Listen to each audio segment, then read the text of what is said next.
Boa tarde, aqui é o canal do professor Leonardo Fernandes, um canal de geopolítica diário e também sobre histórias que mudaram a história da humanidade. Hoje nós vamos falar sobre por que o Irã e Israel são inimigos. Vamos entender o conflito. Eu vou usar aqui a matéria da CNN, tá joia?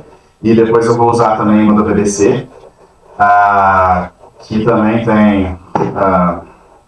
também fala um pouco da como que a gente pode entender o conflito entre israelenses e palestinos, que já dura 7 décadas. Então eu vou usar essas duas matérias aqui para a gente falar um pouco sobre, entender um pouco do que é esse conflito, tudo bem? Eu vou iniciar aqui com a matéria da CNN. Por que o Irã e Israel são inimigos? Vamos entender um pouco do conflito. Vamos abaixar aqui um pouco aqui, para a gente ver a origem das relações entre Israel e Irã, de aliados a inimigos.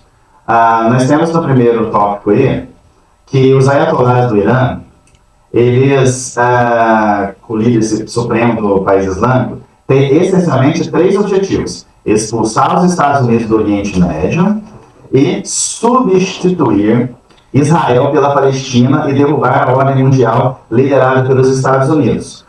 E isso comentou perceber que a inimizade do Irã com Israel, a gente vê que ela é desde depois de 1979, essa inimizade entre esses dois países. Foi no contexto da Revolução Iraniana, quando o Shah do Irã, o governante monárquico do país naquela época, aliado do Ocidente Israel, foi derrubado pelos fundamentalistas islâmicos, de acordo com Peter Bergen. Eu não sei se eu estou pronunciando certo esse nome, me desculpem, tá joia? Provavelmente estou pronunciando errado. Nos anos seguintes, acrescenta Bergen, as diferenças ideológicas entre Israel e o regime iraniano, além dos reveses e erros políticos dos Estados Unidos, exacerbaram a inimizade entre israelenses e iranianos. Agora nós vamos ver aqui na matéria da CNN por que antes eles eram aliados. Ao contrário do que se pode pensar, há judeus que vivem no Irã há mais de 2.500 anos. Milani comentou que viveram ali de forma contínua e amaram o país onde viveram, como judeus da comunidade iraniana de Isfahan.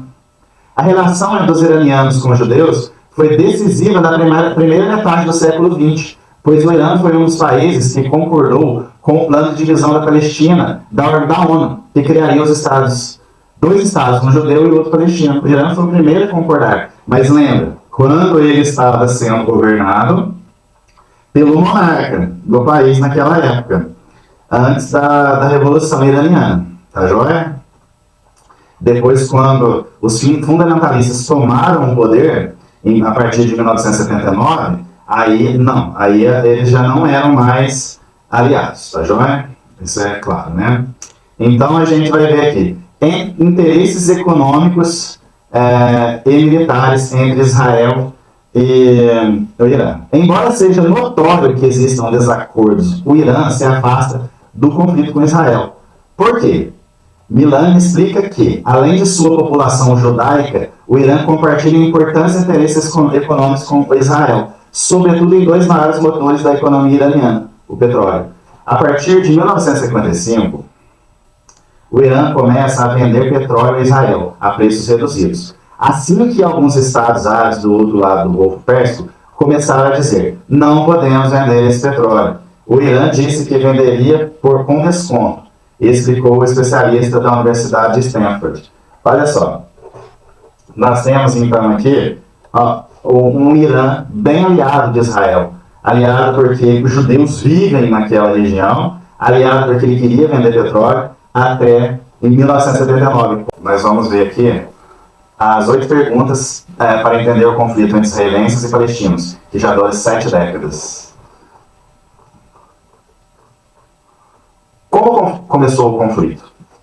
Influenciado pelo antissemitismo sofrido pelos judeus na Europa no início do século XX, o movimento sionista ganhou força, buscando estabelecer um Estado para os judeus. A região da Palestina, entre o Rio Jordão e o Mar Mediterrâneo, considerada sagrada para muçulmanos, judeus e católicos, pertencia naqueles anos ao Império Otomano e era ocupada principalmente por árabes e outras comunidades muçulmanas. Mas a forte imigração judaica, encorajada pelas aspirações sionistas, começava a gerar resistência. Após a desintegração do Império Otomano, na Primeira Guerra Mundial, o Reino Unido recebeu um mandato da Liga das Nações para administrar o território da Palestina. Mas, antes e durante a guerra, os britânicos fizeram várias promessas aos árabes e judeus, que mais tarde não foram cumpridas, porque o Reino Unido já tinha dividido o Império Oriente Médio com a França e outras razões, por isso que eles não cumpriram as promessas. Isso causou um clima de tensão entre os nacionalistas árabes e sionistas, que levou a confrontos entre paramilitares judeus e grupos árabes.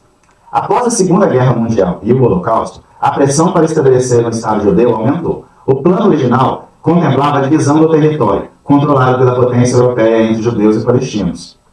Após a fundação de Israel, de 14 de maio de 1948, a tensão deixou de ser uma questão local para se tornar uma questão regional. No dia seguinte, o Egito, a Jordânia, a Síria e o Iraque invadiram o território recém-criado. Foi a primeira guerra árabe-israelense, também conhecida pelos judeus como a Guerra de Independência ou de Libertação. Após o conflito, o território iniciou-se planejado pelas Nações Unidas para estabelecer um Estado árabe e foi reduzido pela metade. Para os palestinos começou a Nakba, a chamada destruição ou catástrofe. O início da tragédia nacional, cerca de 750 mil palestinos fugiram para países vizinhos ou foram expulsos pelas tropas israelenses. Em 1956, uma crise no Canal de Suez confrontaria o Estado de Israel com o Egito. O problema não foi resolvido no campo de batalha, mas pela pressão internacional sobre Israel, França e Inglaterra. A luta teria uma conclusão em 1967, na Guerra dos 6 Dias, o que aconteceu entre 5 e 10 de junho e teve consequências profundas e duradouras.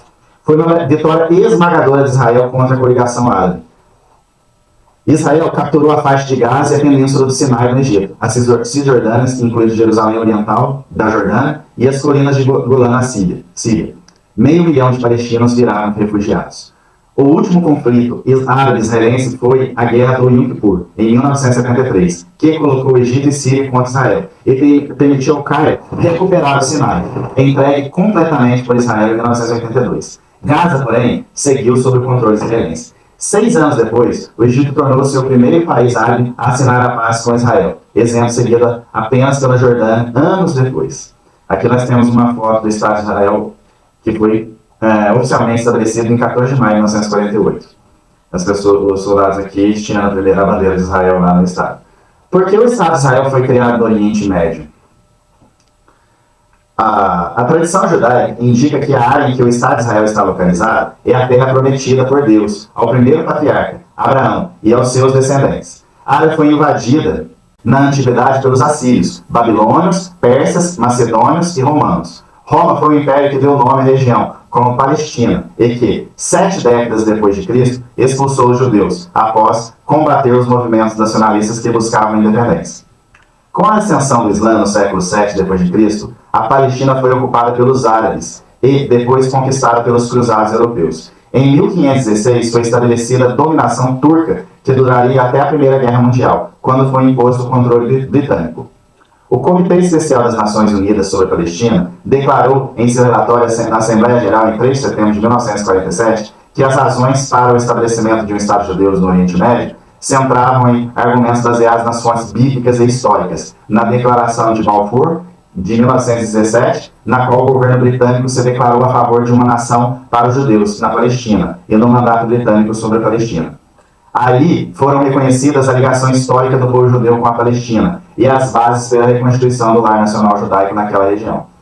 Com o Holocausto contra milhões de judeus na Europa antes da Segunda e durante a Segunda Guerra Mundial, cresceu a pressão internacional para o reconhecimento de um Estado Nacional Judeu.